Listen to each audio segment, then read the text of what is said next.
Hi friends, அஸ்ஸலாமு அலைக்கும் வரஹ்மத்துல்லாஹி வபரகாத்துஹு. நான் உங்கள் ரீதா பேசுகிறேன்.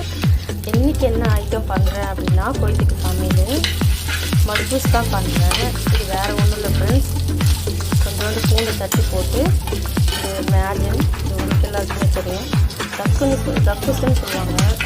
அவங்களுக்கு கொஞ்சம் மட்பூஸ் கூட பண்ணுறதுக்கு தால் பண்ணிட்டேன். இது நம்ம பருப்பு குழம்புன்னு சொல்லுவாங்க. இது அதசம் சொல்லுவாங்க. அதசம் சொன்னால் பருப்பு குழம்புன்னு அர்த்தம். இது சிக்கன் மத்பூஸ். இப்போ இதில் நான் சாதம் அரிசி போடல, கறி வேவுது, சிக்கன் வேந்துட்டுருக்கு சூப்பராக. இதில் நம்ம எல்லாம் ஆட் பண்ணிடணும். ஆனால் காரம் இருக்காது, சுத்தமாக காரம் இருக்காது ஃப்ரெண்ட்ஸ்.